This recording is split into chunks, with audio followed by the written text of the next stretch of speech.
It's 11:59 at Radio Free America, and this is Uncle Sam with music and the truth until dawn. Right now, I got a few words for some of our brothers and sisters in the occupied zone. The chair is against the wall. The chair is against the wall. John has a long mustache. John has a long mustache. It's 12 o'clock, Americans, another day closer to victory. And for all of you out there on or behind the lines, this is your song.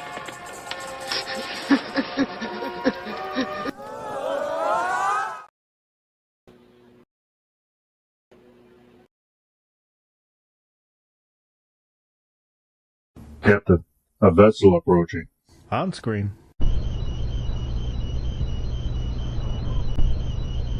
We're being hailed. Every weekend over at gearwebsites.com, our online store, we have free Patch Friday. And that means that every order placed on our store on Fridays is going to include at least one free patch. So that's every order with no coupons, no minimum order, no codes needed. You place the order on Friday, and when it arrives to you, it's going to have at least one free patch. Your support means a lot to us, and financial support is critical. So thanks again to the people who keep us online through purchases at gearwebsites.com.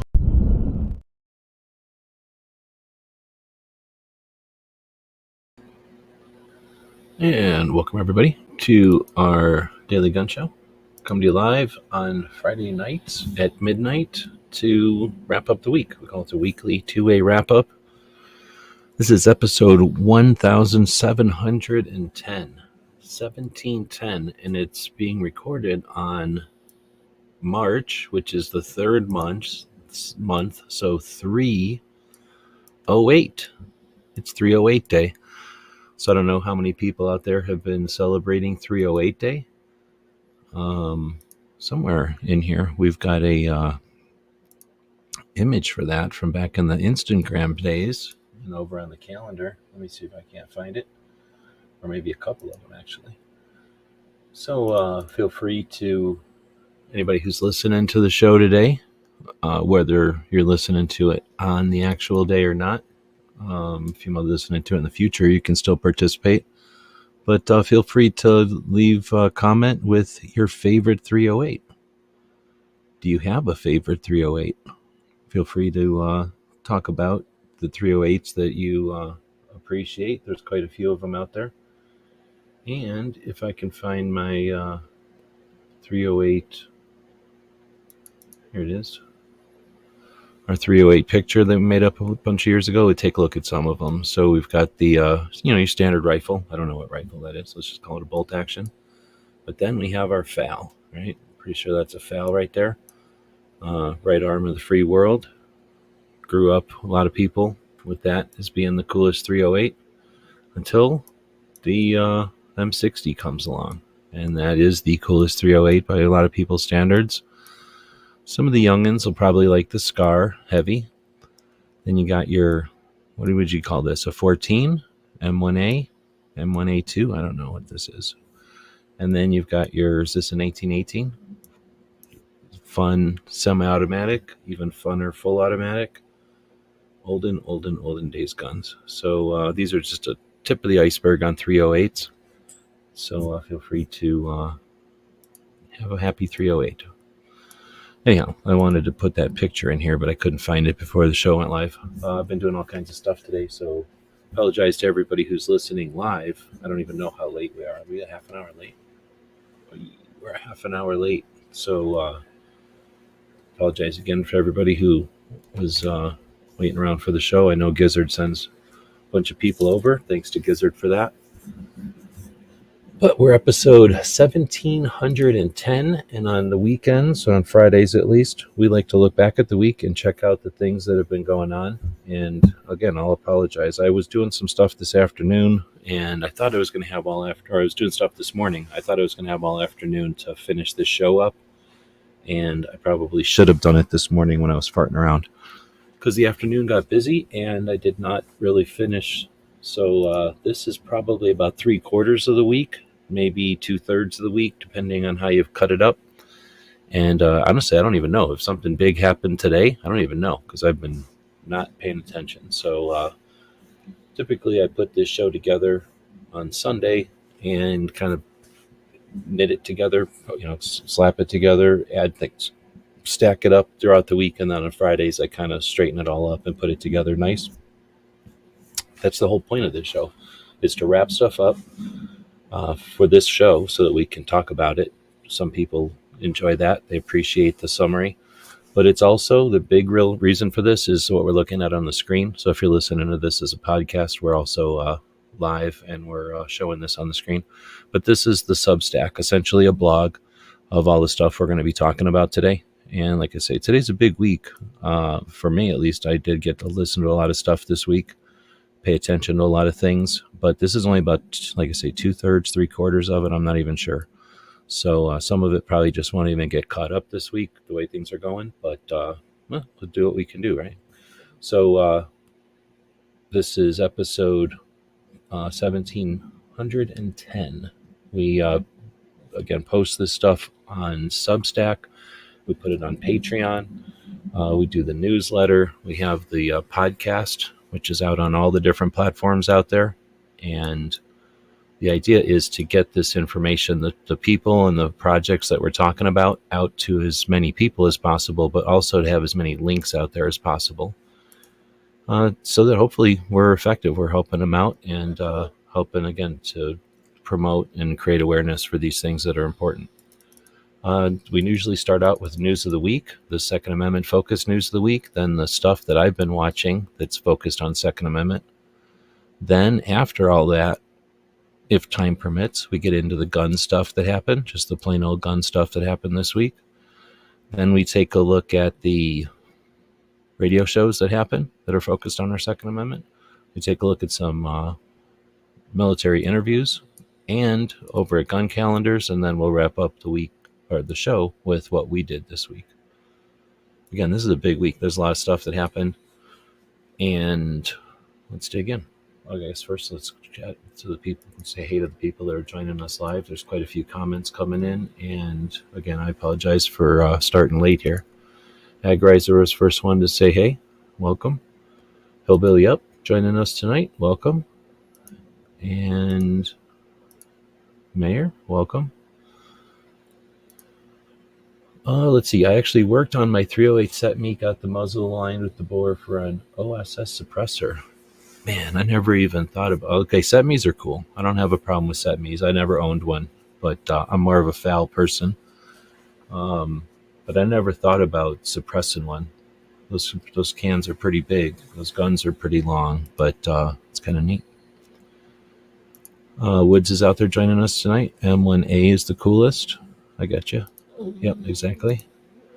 It's good stuff. I mean, I was working, but essentially just took way longer than I thought with doing some projects today.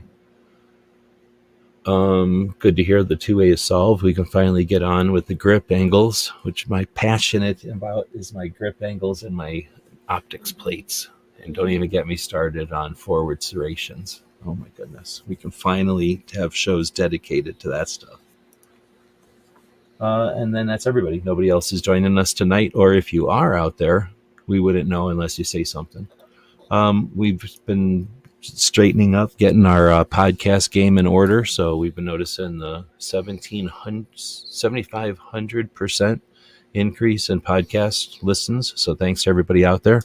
And thanks to all the thumbs and the comments and stuff. Much appreciated. We'll start creating a portion of the show just to talk about that stuff. And so if you're listening to this in the future, then you can still be part of all this thing. Just leave a comment. All right, with that being said, the news of the week, I didn't do. Normally, that's the part I kind of polish up here at the end. A lot of the information I look at doesn't even come out until Friday afternoon, so I wasn't able to do it. So Wood says that 2A was solved today, so we'll have to follow up next week and talk about how it got solved, but that's good to hear. So let's get into the Second Amendment stuff that happened this week. And starting it off, like most weeks, many weeks, not every single week, but almost all of them, we've got Brooke Cheney, who's doing the Suicide Prevention Saturday. Just to mention it again, every time you talk about suicide on a YouTube thing, the logarithm is going to take us out. It doesn't like people talking about it. It doesn't know how to put that in context. But regardless, we appreciate those Patreons, the people that subscribe to our projects over on the Patreon platform. There's about 100 people right now, a little bit less. Hopefully it'll be a little bit more at some point. But people that subscribe to what we do, essentially keeping our servers online, paying for the software that we use, and the time that it takes to put into this stuff. So much appreciated. Like I say, when you say stuff like suicide every week and you talk about it on posts and things throughout the week, your channel gets just railroaded in the logarithm. It's just very difficult for the logarithm to differentiate why we're talking about it. So I appreciate the people that pay attention to this, that are interested in having more relevant conversations with our side about this issue, as well as the other side, who again are either taking this for granted or else they're exploiting the situation. So many good things happening on this front. It's been offensive to so many people for so long, and we're finally seeing some really effective work being done. That being said, Brooke Cheney is one of the more effective elements of that, and she puts a consistent show out every week. Usually it's short and sweet.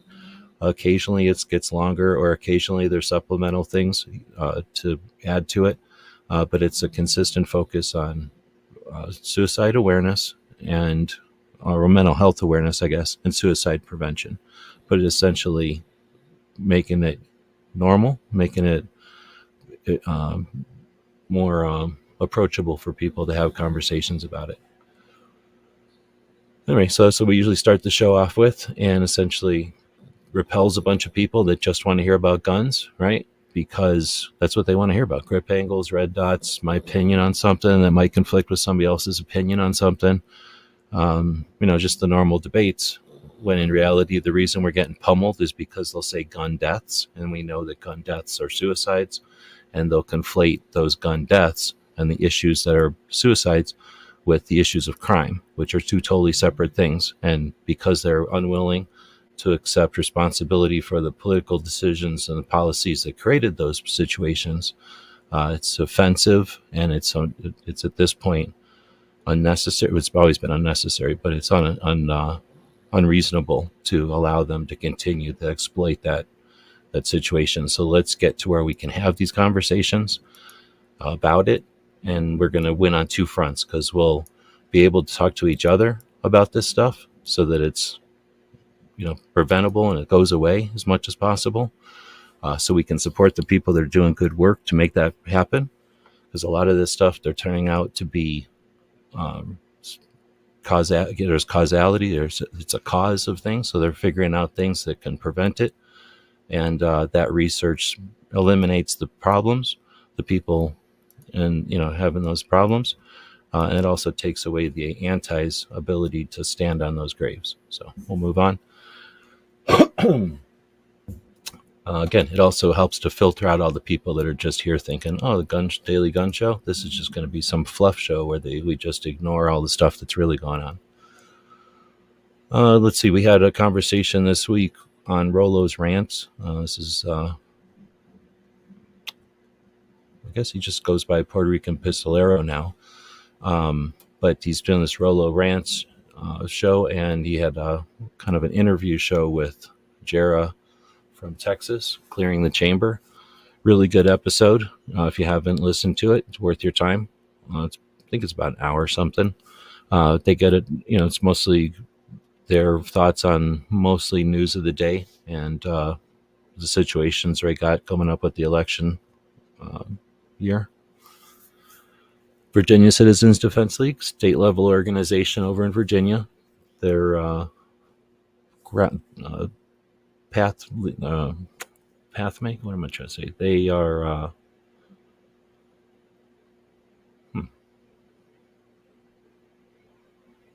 anyway. They are out there leading the way, creating new paths. Can't think of the word I'm looking for there. But they are. They do their monthly meeting live. Live is awesome, and it's authentic, and it's real. So having their monthly meeting live, you get to know the people, the organization, has it becomes a community. It has a something that you can see, that you can be part of. Unlike a lot of these organizations where you can send them your money and you can maybe follow a newsletter, you can watch a video here and there. You can definitely see the Virginia Citizens Defense League and the participation in the members, and the interaction and the instant interaction and the authenticity. It's all on display, and it's all, again, being done, I think, singularly by them. I don't know of any other organization that has the ability to do their meetings live like this.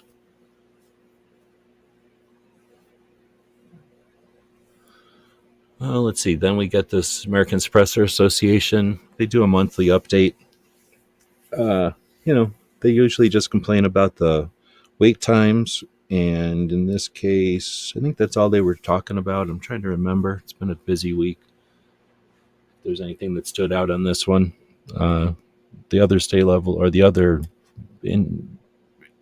organizations that are focused on areas of interest don't do as good a job as putting out information as ASA. So I like to focus on one because they're one of the only ones doing it, but they also excel at it. They do a really good job. Their production value since they started in 2012 has been, again, leading the way. Like, they really do well.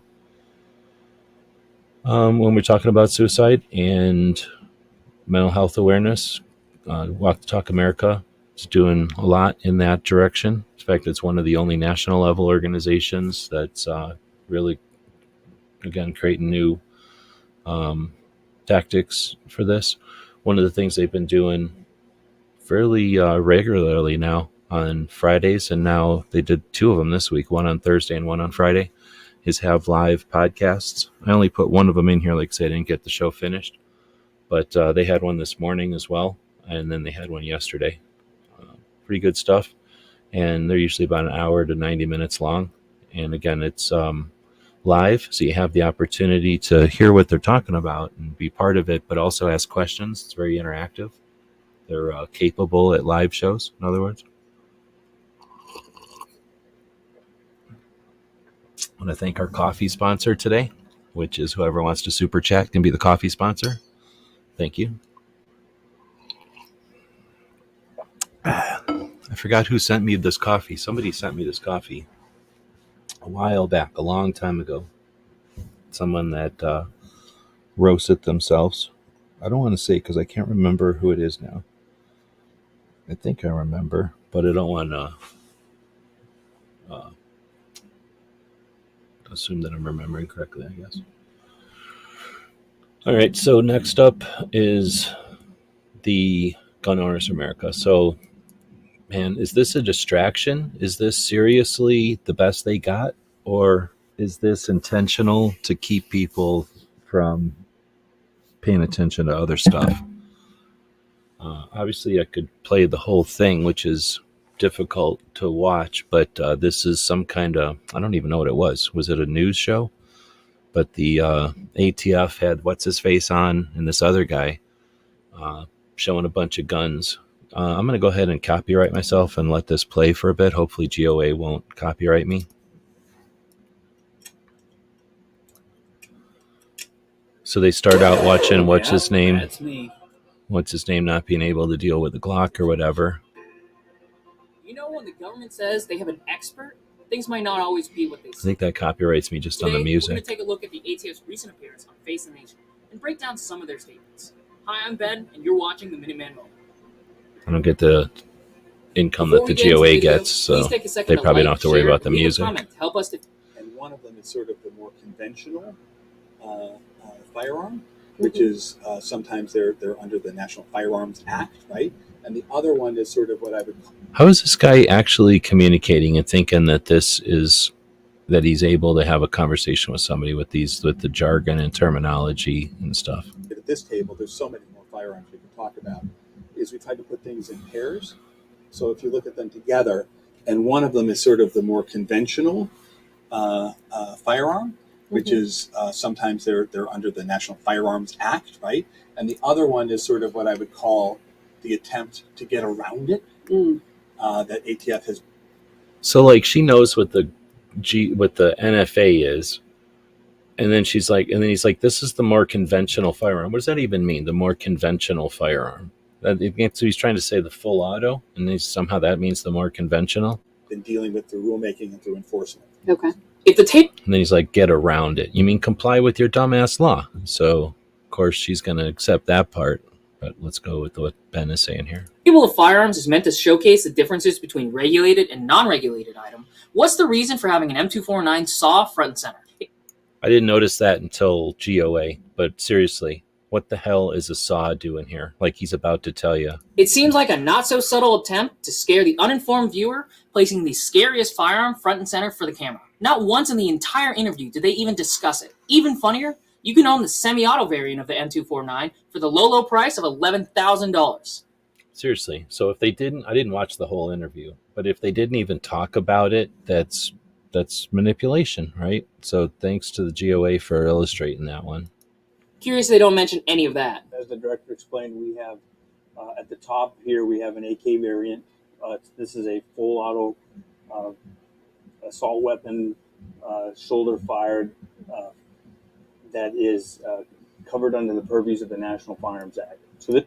So what is that supposed to mean? First off, assault weapon, we all know, is a fake-ass word. So if he wanted to be accurate, he said assault rifle, which actually might have been technically accurate. But and then she's just nodding her head. So he's not even attempting to talk to the audience. If she's some sort of expert in firearms, which she isn't by her stupid-ass questions, then she's not absorbing, the concept of the NFA. This is just garbage. Horse and pony? Is that the... This is a AK-47, and what they have done is they have attached a bump stock to that. How can you tell that? Sorry, where's the bump stock? All right, so you think that's a knowledgeable journalist who's asking for clarity for the audience, or she just seriously doesn't even know what's going on? Is there like a physical piece?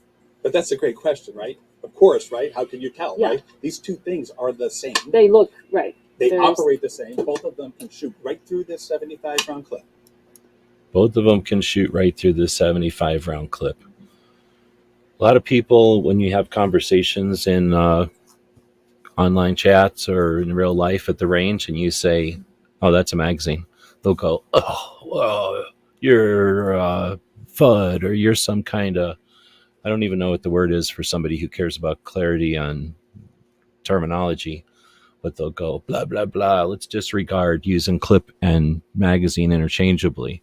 Of course, we're going to jump on this guy. So I don't know. I think there's a reason we say things accurately, and you would hope that the authorities, the regulators, in a situation where they're attempting to educate, right, would be accurate. There is no reason you would use that for hunting. Oh my God. We're just going to move on from that one. And, we're designed to be fired from the shoulders. That combination made it unusually dangerous, right? So here's two things. These look exactly alike, right? Mm-hmm. I define. These look exactly alike, right? What is he talking about? What part of those look? They kind of look similar, but they don't look exactly alike. Aside from their color, they're not the same gun, and they don't even have same really characteristics. They both have kind of the same style to them. What a dingus! One of them, everybody would agree, is a short-barreled rifle because it's sold in one piece. The other one's the exact same thing, but it's sold in two pieces. What does that have to do with anything? One piece and two pieces. What a dumbass or manipulative way to even get a point across here. With the NFRTR, and then you have this, which is the GCA version of it, which you could walk into the store. So let's just clarify it again. Additional tax stamp for it, background check, waiting period, registration with the NFRTR. And it's registration with the NFRTR. And then you have this, which is the GCA version of it, which you could walk into the store and purchase in that configuration. well, we didn't. People are claiming that they could do that, right? Our rule says that these two things are to be treated the same. Okay, first, ATF refers. Horrible. So GOA goes back and forth on this for 7 minutes. It needs more than 7 minutes. That guy should be held accountable. The dingus with the Glock. I guess we'll go watch that guy fiddle with a Glock. There's pretty good here. Or he does a pretty good comparison here, or whatever you call just. Anyway, watch this. For enforcing gun control don't understand firearms better than this clip right here. Let me demonstrate how easy it is to take a slide off a handgun.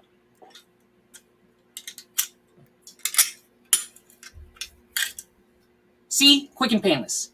That ATF agent really earned the title of expert, didn't he? Hope and expect that as Americans, we will all do that. But those aren't, somebody comes into your store in a border state and plunks down $12,000 cash money for one of these things, so that there's no credit card trail. My word, we hope that people will help us. My word, the dingus. So, that was difficult to watch. We probably should have, I would think we should strive for having watch parties where people do actually watch it, even if you're just breaking it down and having conversations about it, them having this to themselves, because the antis are going to love this. The antis are watching this over and over, and it's juicing them up. It's charging their batteries. I think most of us don't want to watch this, so we don't have any idea what's going on over there. So instead of tasking us each with doing it ourselves, it'd be cool to see some shows that that go live and dig into these things. 7 minutes with GOA is all we got that I'm aware of. So, thanks to GOA for doing that, but it'd be great to see more than that. So next, moving on to Professor Yamane from Wake Forest University has been going to be doing 7 weekly meetings starting on March 25th to do an hour-long what do you call this? Webinar, I guess, on the Sociology of Guns, 10 Essential Observations on Guns in America. So he just recently wrote a book, and he's been doing that fairly transparently or openly with his YouTube channel and with his social platforms. So this is a response to people who've requested some public version of his curriculum, I think. So I don't know if anybody else is planning on attending for 7 weeks starting March 25th from 6 to 7 p.m. Eastern time. Consider putting it into your schedule, into your calendar. We'll be putting it in gun calendars for sure. And hope to see people there. It looks like an interesting thing. It'll be in a Zoom webinar. Registration is required, but I don't think there's any charge for it. All right, next would be the GOA.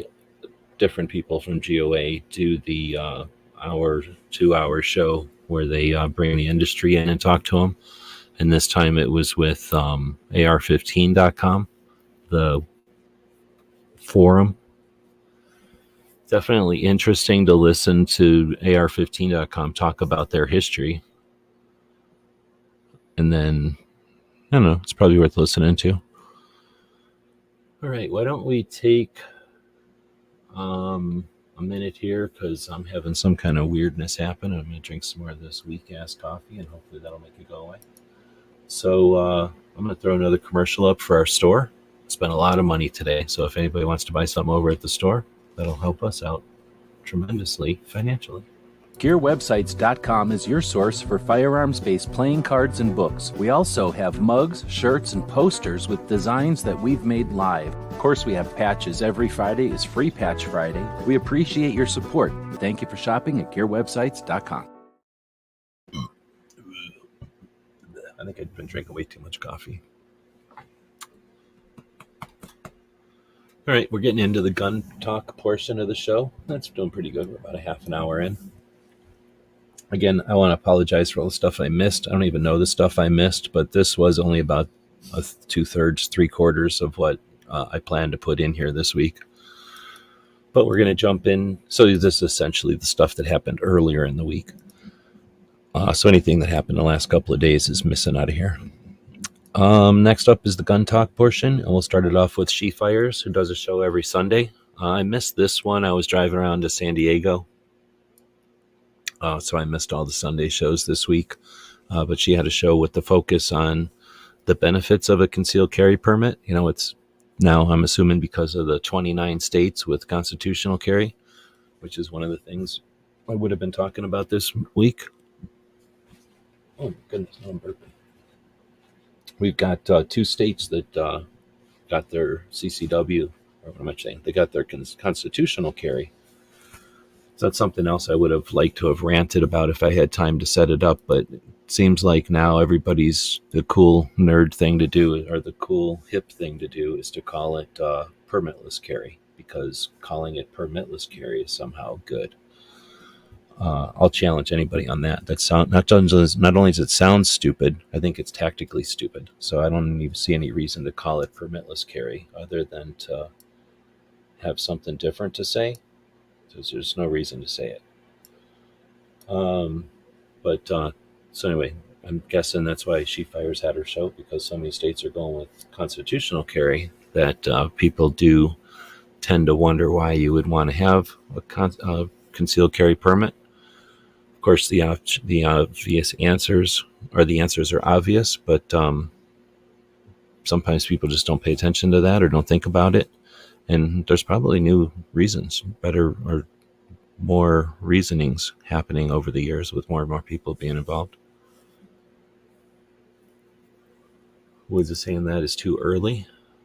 That's lame. I don't know if those things are recordable or not. I can try to record it for sure.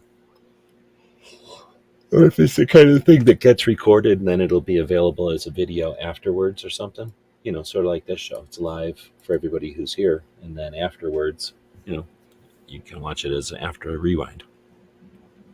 Thunder on the Prairie stuff is coming up. So I know people are already getting ready for Thunder on the Prairie, making their reservations and whatnot. The merch is going to be available through somebody that they know, I think in Nebraska.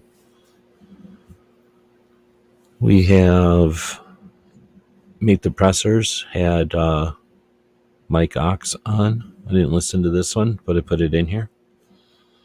Oh, and then we have our friends Bullets for Bucks. Look at how well edited this video is. My goodness. Oh my goodness. The way that this happens, and then the stuff and everything. It's a piece of art. Howdy there, folks. Let's talk about some kind of rifles in that video. Very well edited, though. Really well edited. Then we had what is this called? This was just a random chat. That's why I can't figure out the name of it. So Foss did a random bracket on Sunday. Again, I was driving home from San Diego, so I missed this one. It looked like everybody had a lot of fun talking about muscle cars. I think he said he's going to do another one. Wait, is there another one this weekend? No, there's an overnight this weekend, right? Wait, was there an overnight? There was no overnight last weekend, so there will be an overnight this weekend. Dun, dun, dun. I should start bringing sound effects into the show.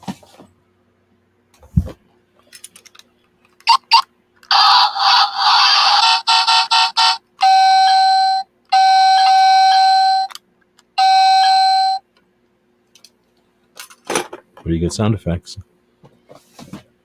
Then we've got I forgot what she calls her channel now. She changed her channel name to her name, Tessa, and she's not carrying a spare magazine. So there's a bunch of channels that I've watched over the years that have done, I guess, that have gone through their progression. There's not a progression, but have gone through one of the progressions, their progression of shooting. And she's made a video on why she doesn't carry a spare magazine. So I'm curious if that's going to be a new fad, that nobody's going to carry spare magazines anymore. But I don't know, again, if there's many there's conversations about what you should do, and usually those conversations are like a bunch of people that get together and tell you their opinion. But occasionally there's, let's say, strategists that get together, and usually those are instructors. Sometimes those are people who have just been there and done that a bunch of different ways. And those tacticians will talk about what, they think the best thing to do is. And, obviously that happens all the time. So at some point back in the day, somebody started figuring out semi-automatics require a magazine and blah, blah, blah. Let's carry a second magazine. And it has more to do with, more than just carrying extra capacity. And that's been the norm for a long time, ever since CCW has been around. So now I'm curious I don't want to get into her specific reasoning, because her specific reasoning is her business, right? But there's going to be other people that come to this conclusion. Are the justifications for those decisions going to be enough that people start to trend, or are we going to see the traditions stick? And I'll be curious to see. Do you base your decisions on what might happen, or do you base your decisions on the things that have happened? If you can fall down some stairs, do you assume you're never going to fall downstairs because you've never seen anybody fall downstairs? Or do you suspect that anybody could fall downstairs if they were not paying attention, so you're going to pay attention when you go downstairs? I don't know if that's a great analogy or not. But anyway, I'm curious to see if, based on watching her video and her justification, if she's an indication of the way things are going to go, or if people are just going to continue on where they've been going, which is essentially keep doing the same thing over and over. Thanks for the feedback. I guess I don't pay attention to the chat for that kind of stuff enough. I've often ran for like 15 minutes of just talking to myself, it turns out. So thanks for that. Vulcan is out there giving us some feedback. So ever since Guns and Gear Reviews podcast started checking out our Ask Gun Questions show, I've been watching their show. I didn't realize they were on the YouTube. I thought Tony said they were just on podcast. So I don't listen to podcasts that often. I never listen to them. So anyway, I've been watching. It's an interesting show. They've got a whole group of people on. It's like a panel. And they had a bunch of people on from Excess Sights this week, one of their sponsors. So it was a lot of fun watching. Whenever the sponsors are on the shows that they sponsor, it's a lot of fun, right? Because it's sort of like they're, it's like family. Speaking of family, Crump lost his niece 3 years ago, so he did a toy drive. It's pretty neat. I've never seen anything like this one quite like this before. So you go to the link, and it's essentially Amazon, and you go to Amazon and through the link, so you don't have to do anything fancy. You just go to Amazon and you're looking at the link takes you to a wish list. Is that what it's called, or a registry? I don't know what it's called. I think it's a wish list, and it's a list of all these different toys. And it's like 10 of this one, 10 of this one, 10 of this one, essentially. And it's a bunch of different stuffed animals and toys for little kids. And you can just pick whatever it is you want out of there. And then instead of having it shipped to you or anything, you just ship it to the toy drive. And then they get shipped to wherever they get shipped to. And then all the toys get distributed to a bunch of kids. So it's a toy drive through Amazon. Pretty neat. And you can just pick the toys that you want to donate, and you pay for them just like you're buying them, but they don't get shipped to you. It's pretty cool. And Crump's been doing that now for a couple of years, for his niece's memory. Speaking of such, this is a pretty interesting video that was posted by our Arizona Game and Fish. This is one of our lakes in Arizona there's only 2 natural lakes. So all the lakes in Arizona are man-made, and the city lakes, the urban lakes, are like this, where they're definitely man-made. And in this case, there's portions of it that are made accessible. So they had like a bring everybody to the lake type of event, and they had a bunch of differently abled folks join and participate in this big event to commemorate this guy who was a little kid and started enjoying fishing in Arizona, and then eventually worked for the Game and Fish, stocking the lakes and everything. So it's a pretty neat video. We got the little co-host is waking up and making a bunch of noise. So why don't we just, I like this one. I've been playing it every week and I'll continue to play it. I don't know if I get copyrighted or not for it. I usually get copyrighted on these shows, but this is from Michael Cargill in Texas. I guess I'll put the audio on. So I asked them, they said, have you ever asked yourself, how come media outlets don't report suicides? So I asked them, they said, if we did, more people would commit suicide. So I said, hey, why do you report shootings or mass shootings? Let's play that again just in case you missed it. Have you ever asked yourself, how come media outlets don't report suicides? So I asked them, they said, if we did, more people would commit suicide. So I said, hey, why do you report shootings or mass shootings? They're culpable, if not responsible, for the whole thing. Everyone on the planet knows if you want to be infamous, you know what to do and where to do it and what to do it with. And that's a direct result of the media encouraging and amplifying that situation. And they're not held accountable, and they're not taking any responsibility for it. So Massachusetts has a bunch of stuff going on. Toby's been making these thumbnails. I'm guessing that's their mayor, or their governor. So Rapid Fire Radio, one of the best radio shows. There's only a couple of radio shows anymore that are Second Amendment focused that you can listen to on YouTube at least. Rapid Fire Radio is not only a good one, but one of the reasons it's a good one, I guess, is because since it's live, Toby, the host, is able to kind of deal with the live conversation, the questions that come up, keeping the show kind of a good balance between gun talk and Second Amendment stuff. And while it's definitely heavy Massachusetts, he's also able to keep it semi off the just Massachusetts. It keeps the topics national to some extent, although they definitely have the incentive and the reason to worry about Massachusetts at this point.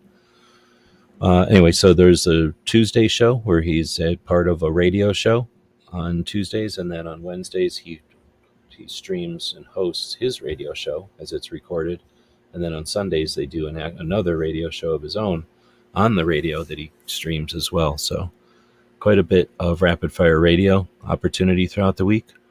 Then you've got Gun Owners Radio, and Gun Owners Radio is San Diego County Gun Owners. It's an organization in San Diego, and their tagline is Gun Owners, and Gun Owners Radio is like their tagline on the socials, I guess I should say.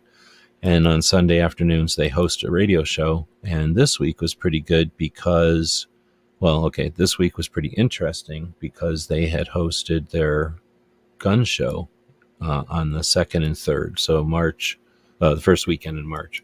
So this was a radio show that happened after the gun show had ended. They had Derek down from Oregon with Kid Safe, who set up the indoor BB gun. Well, it's supposed to be outdoor, but the BB gun range, the inflatable BB gun range. And they had him as the first guest on the radio show. They talked about the show being unsuccessful, unfortunately. So they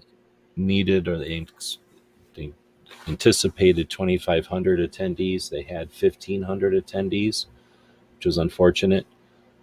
San Diego has had the venues under attack, and the ability to have gun shows has gone back and forth. So while this isn't the first gun show they've had since they're allowed to have gun shows again, or they've stopped their prohibition of gun shows, I guess I should say, this was not necessarily a large gun show, and it was essentially kind of a mix between a rally and a show and an educational opportunity. there's quite a few classes, Stop the Bleed, and what should I say? Oh man, I can't think of the other ones. There's some other, the classes that you would not necessarily get at a gun show. I don't think they had CCW classes. Maybe they did, but anyway, they had quite a few classrooms. There was like 3 or 4 classrooms, and they also had indoor simulation, I guess not simunition, but simulation video things happening in a room. So it was more interactive than a typical show in that respect, and it was smaller than shows that most people are going to be familiar with.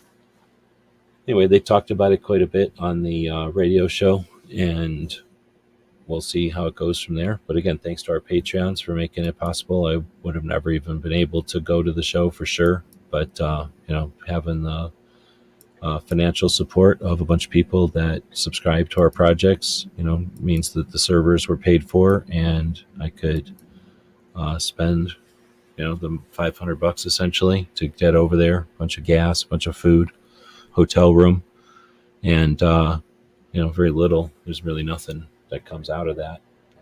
So again, thanks to the Patreons to make that possible.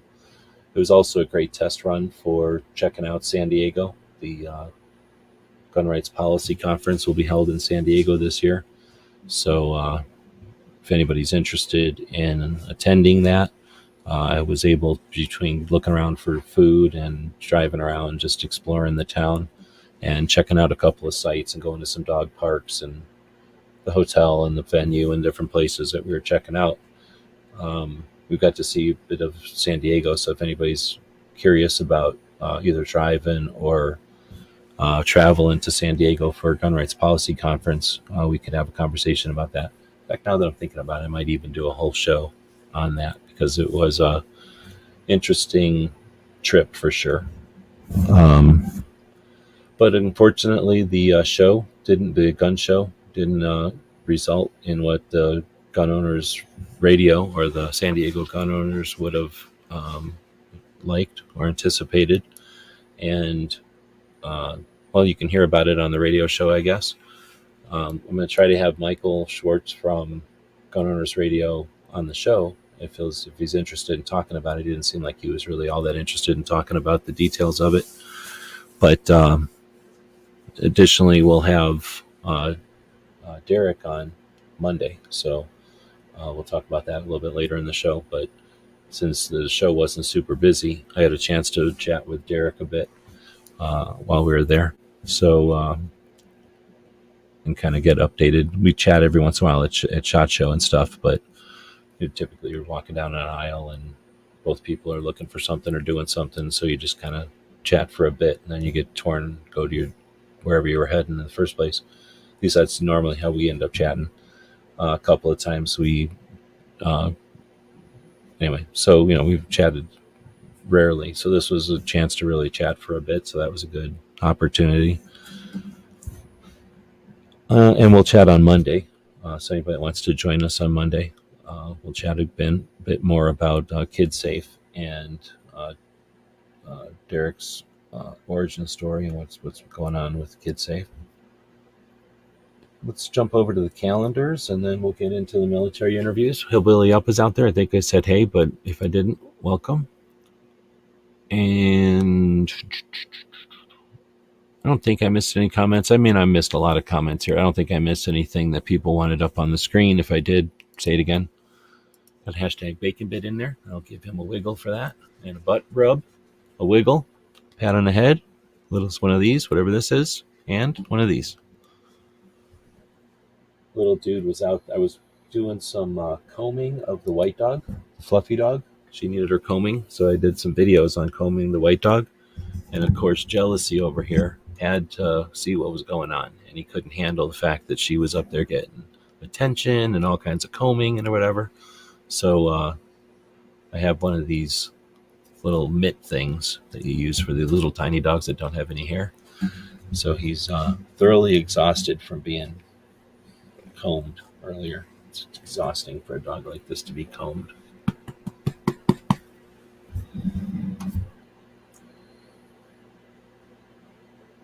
All right, so we're jumping over to gun calendars.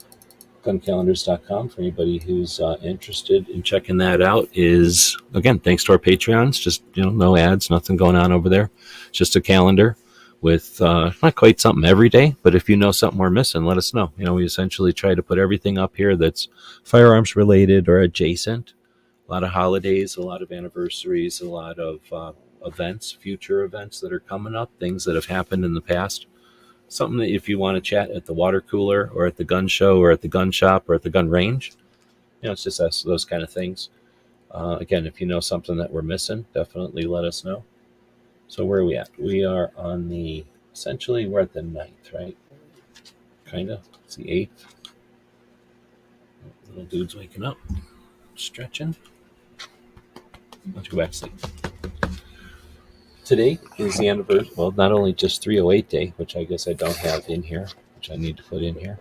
It's also the anniversary of Elmer Keith being born. Does anybody know who Elmer Keith is? Elmer Keith? Anyone?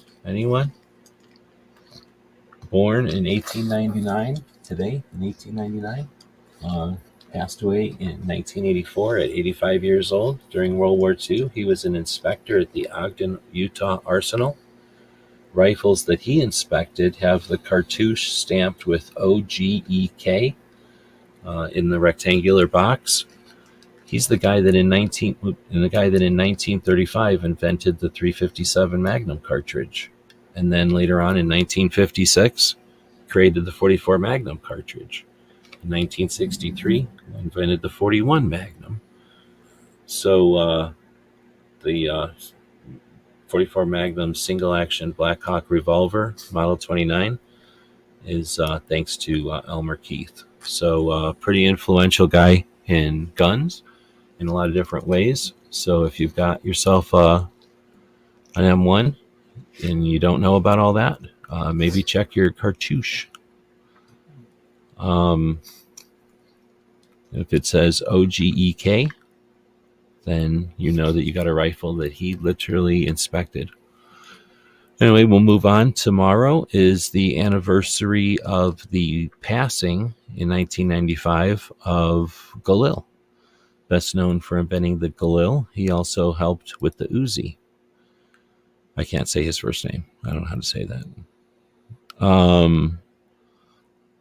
Sunday is daylight savings time, so all the rest of y'all are going to fiddle with your clocks. All we do is don't, and then have to deal with what time everybody changed to.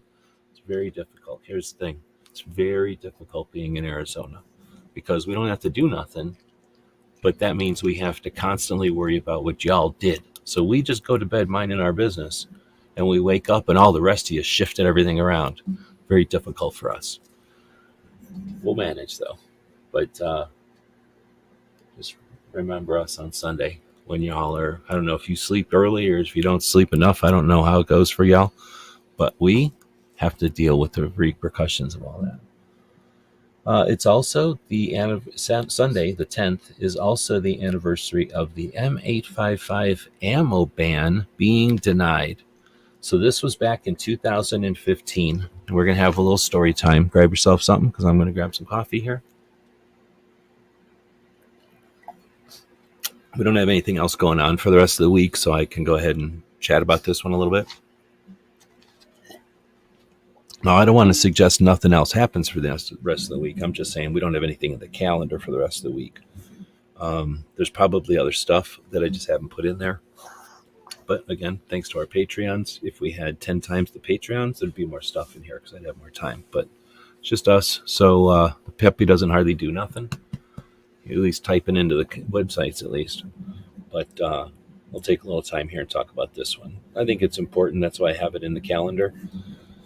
So M855, what is that? That's that green tip ammo. So XM855 is the military blemish, like the stuff that the military didn't pass whatever specs. They put an X in front of it and sell it. So that's XM855. You might have seen that out there. You don't really see M855 because it's the military. They buy it and use it.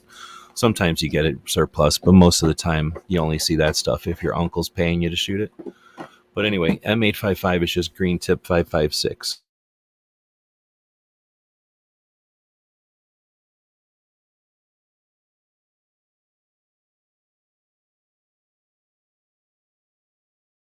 M855 is for the military, and you shouldn't be able to import it anymore. And I forgot what the justification was. It was obviously another diversion from some other political issue that they were probably suffering from, and an opportunity to demonize gun owners, and specifically this one type of ammo, because it is used in the AR-15, of course, and they need to demonize any aspect of that as possible.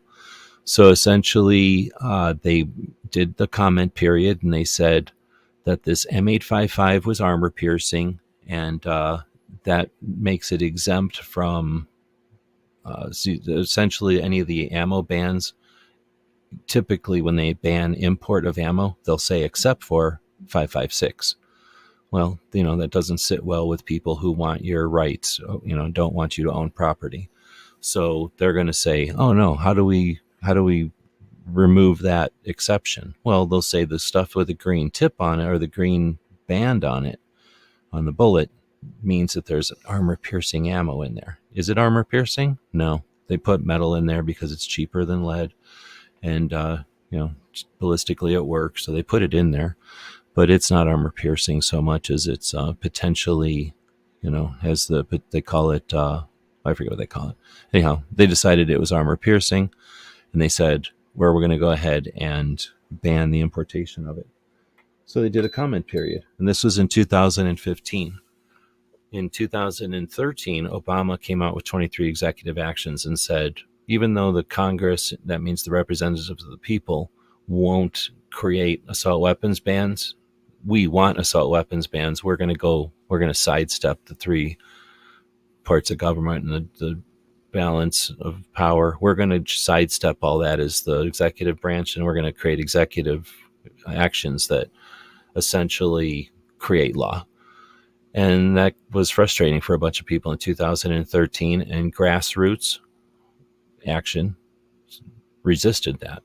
A bunch of people did what was necessary in all different kinds of ways, including calling representatives, removing people from office, stopping funding, all the different things that are necessary to show representatives that you're not happy with some actions, or in this case, potential actions. And the result was at the end of 2013, when we created Every Second Matters, and when Gun Channels was created, as a result of this momentum that was created, at the end of 2013, the playing field, the community, the gun community was you could taste it, you could smell it, you could feel it. You'd go to gun shows, and there was an enthusiasm because we had just won. We had all been frustrated with the concept that the president was going to use a new tactic to create gun control, and people's reaction to that resisted it. And it was there. We were a bunch of people that had won that challenge. We had overcome that thing that was in front of us. And that was a good time to be doing stuff. Well, the other side couldn't handle that, of course. They don't like to lose. And they decided, well, we're going to keep throwing shit at them.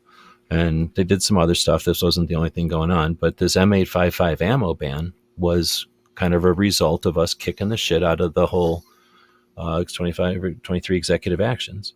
So in 2015, and this was right at the beginning of 2015, it was March 16th. What am I saying? We're talking about the anniversary of it. So, pretty much the beginning of 2015, because I can remember this all happening, there was very few people that were still Second Amendment activists, reasonably, right? Everyone had just won.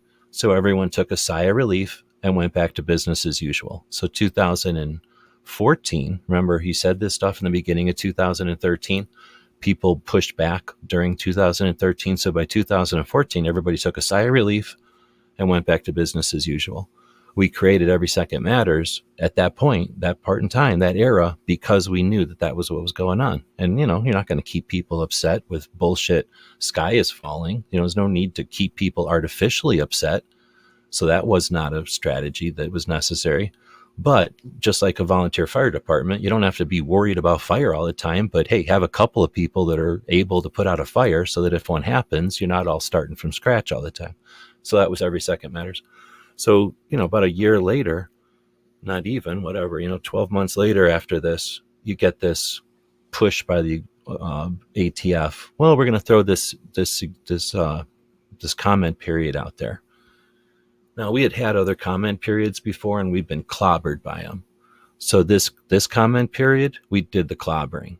And this was why I'm talking about this one, because the ATF received more than 80,000 comments. They only needed, I forget at the time, or what they expected at the time, like 20,000 or something.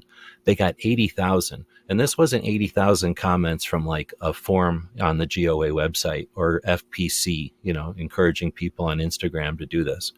Yes, those happened, but this was 80,000 people that were fucking pissed that they were going to suggest that AR-15 ammo was, the culprit or to blame or the scapegoat or whatever compromise bullshit they were trying to come up with. So that was a success. Now, since then, we've totally forgotten it. The people that were responsible, were regular people. They weren't somebody who could put that feather in their cap so that they could just, say, hey, let's do that again. It was just a regular people got pissed. And either that chemistry or that set of circumstances just wasn't there, whenever this last comment periods happened with the bump stocks and the receivers. We got our asses handed to us. But anyway, I go to remember these days because remember these occasions, these anniversaries of these events, because we do get our asses handed to us once in a while, but every once in a while we kick ass too. So, we got to remember the good and the bad. You take them both, and there you have the facts of 2A, I believe is the way that song goes. All right, well, like I say, there's probably other stuff that happened this week. If we wanted to take even more time during the show, I could open up my real notes and find out what they are. But unless somebody requests that, we'll just say that the next thing coming up on St. Patrick's Day is the 17th, I guess, and that's the anniversary of Smith & Wesson caving to the Clintons in the year 2000.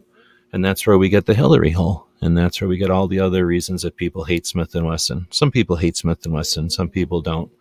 Some people still hold that grudge. Other people say you don't need to hold grudges, especially against guns that we like. Let's see. Then you've got Browning patented his bolt action with a magazine back in 1882. Now, Browning's got a lot of patents. So every once in a while, if I see something that lets me know that there's an actual date that he patented something, I'll put it in here. They're not always necessarily mind-blowing. A bolt-action gun with a magazine in 1882. I don't know. It's 30 years after the bored-through cylinder revolver was invented. It was 40 years before the 1911 was invented.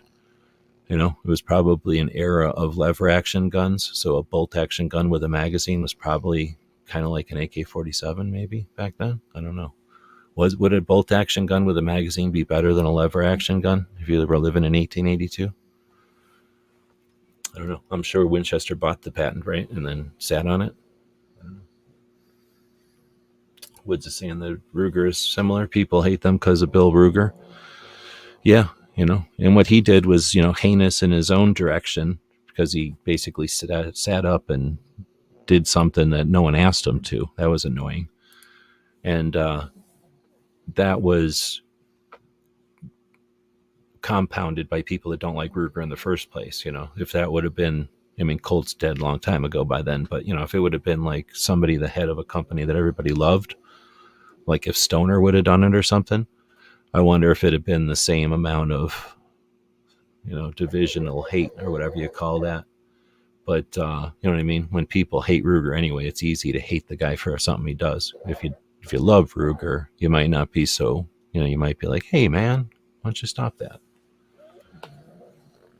Hey man, why don't you stop snoring over there, buddy?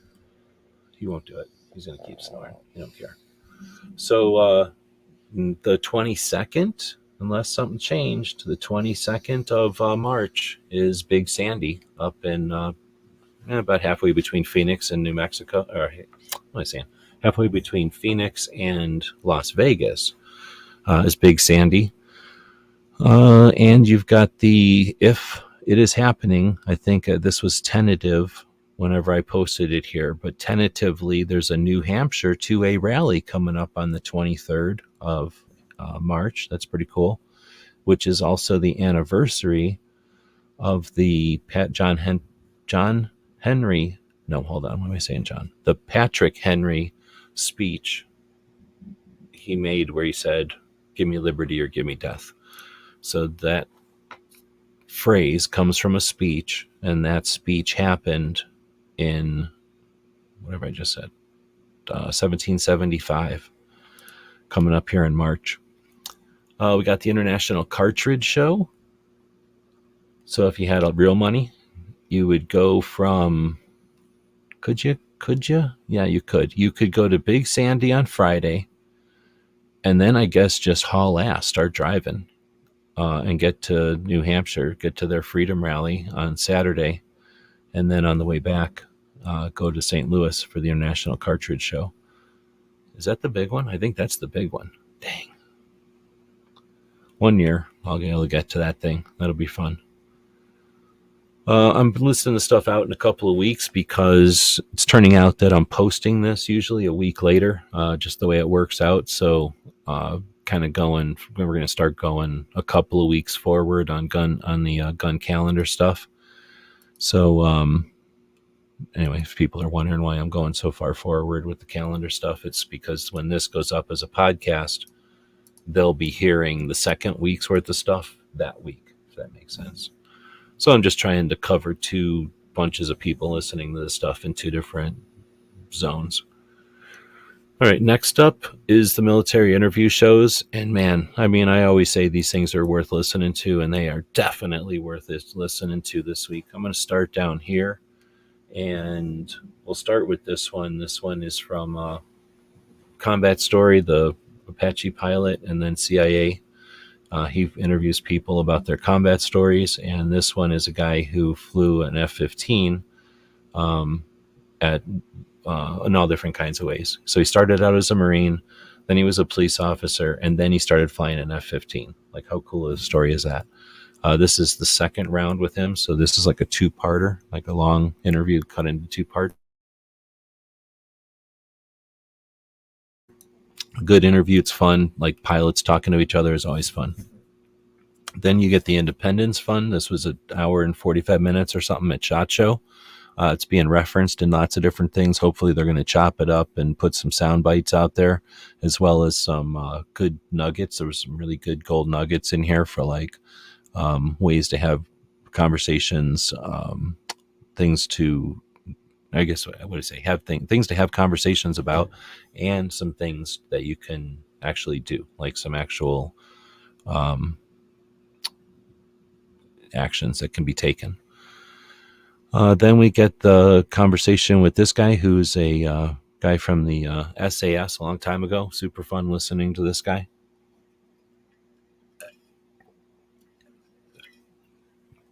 And then this one, awesome interview. So Pinal County here in Arizona is kind of north of us, and by Phoenix a little bit. And they deal with one of the more dangerous parts of the country. There's a road that goes from San Diego across to Arizona, and kind of in between Phoenix and Tucson. And that road is notorious because there's an Indian reservation. The Tohono O'odham reservation comes up from Mexico. It's half in Mexico and half in the United States. So it can come up, or the drugs and stuff come up, and human traffic comes up very close to I-8, and it's a very violent portion of the country. It's like a 4-hour stretch of highway. It's very long, and there's only like 2 gas stations, and those gas stations aren't manned. It's like kind of a really crazy area of the country.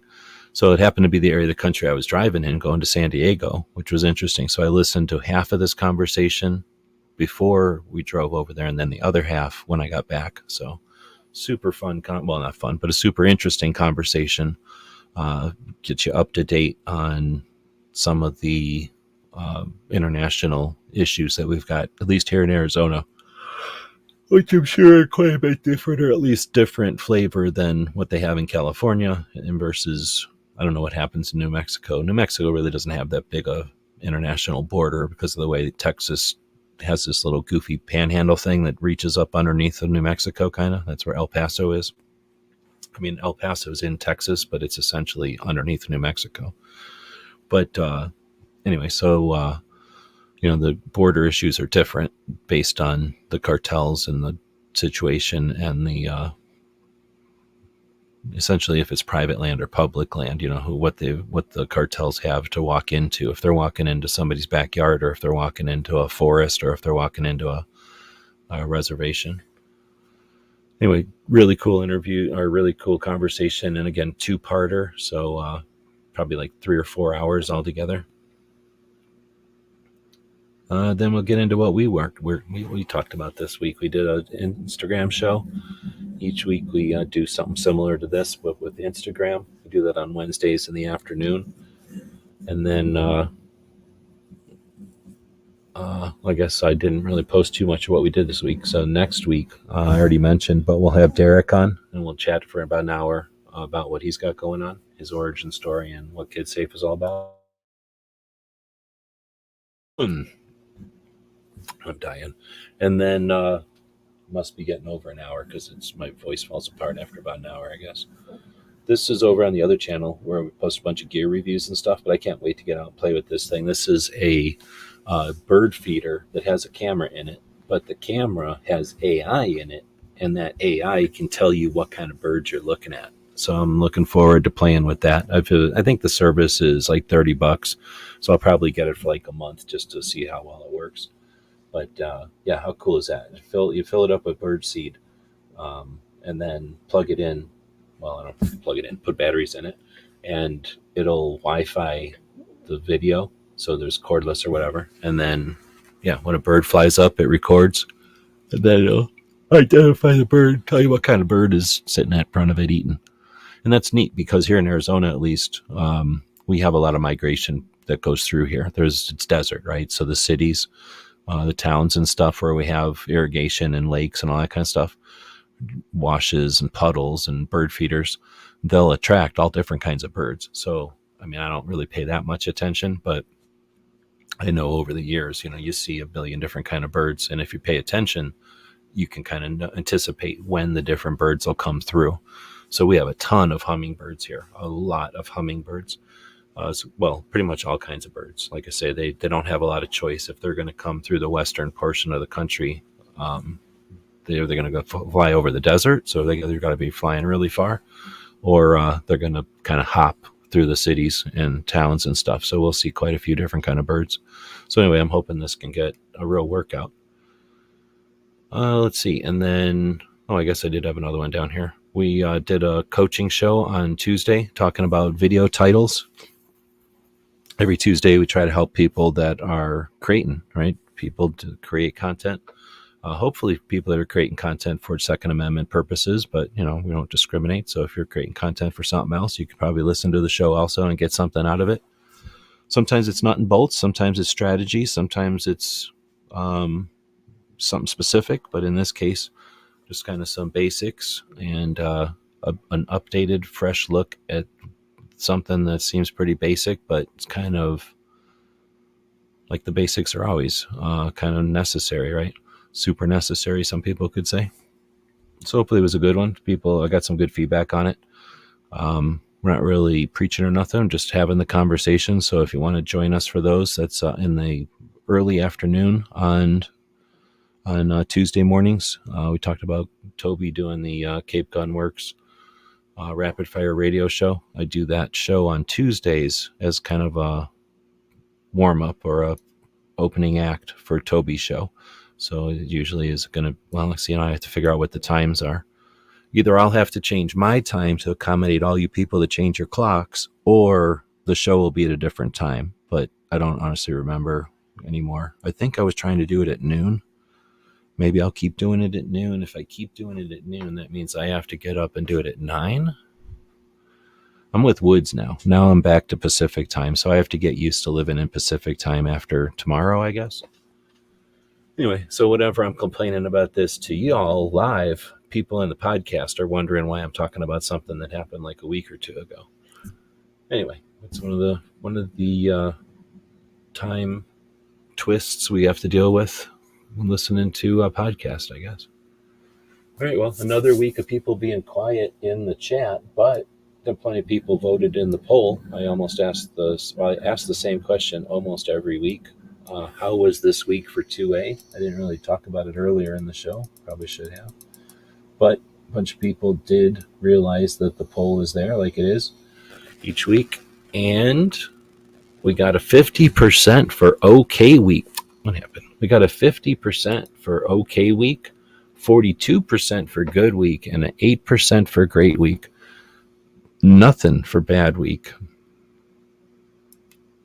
I'm trying to think. There's actually quite a few things happen this week. And like I say, I didn't really get to list them at the beginning of the show. Will I have time to do an update to this show? I don't think so. So that stuff might get lost to my time, at least on our thing here. If I can next week, I'll try to adjust everything. That's possible. Since we only really lost a quarter of this week's show, maybe we can put it on till next week's show. So maybe anticipate a little bit longer show next week. We'll see. Anyway, thanks everybody for their participating in the poll, for voting us up on the thumbs or whatever. I can see that we got a bunch of thumbs out there. Much appreciated. If anybody ordered stuff over at the store, much appreciated. Like I say, I spent way too much money today. So any financial contributions are much appreciated. One capitalist to another. And let's see. Looks like we've got nothing else to chat about tonight. Nobody's saying anything as we wrap it up, so we'll put another plug out there for our store, and we'll be back sometime tomorrow. Hopefully, if I didn't really talk with Tony this week, but if he's around, we'll be back for Ask Gun Questions tomorrow. And tomorrow we're going to be actually answering gun questions, so bring your questions live.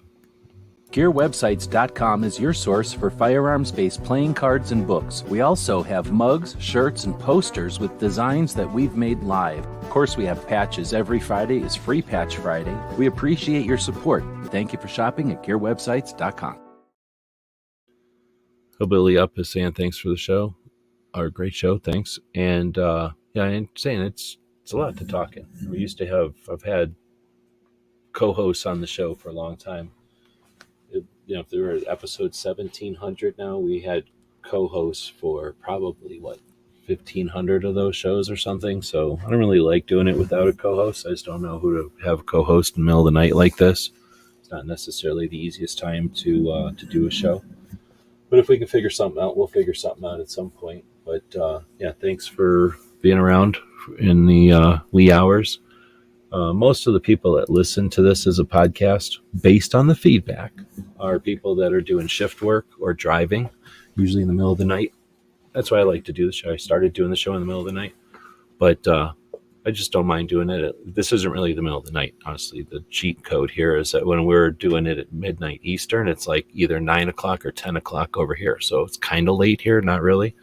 And pretty soon it's going to be like evening here. So just because it's late over there, the rest of us are over here doing it in the evening. But still, we appreciate the people that do stay up for the show or that join us for the show live. The interactive nature of the internet is my favorite thing about it. Thanks for joining us. We'll be back tomorrow, next week, but we'll be doing a different show tomorrow.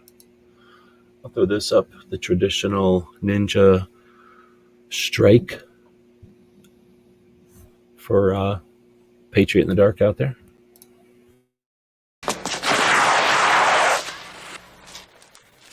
Shit.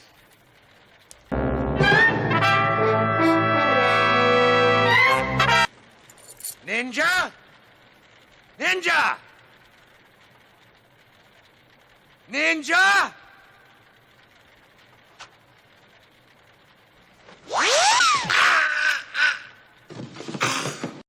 It's 11:59 at Radio Free America, and this is Uncle Sam with music.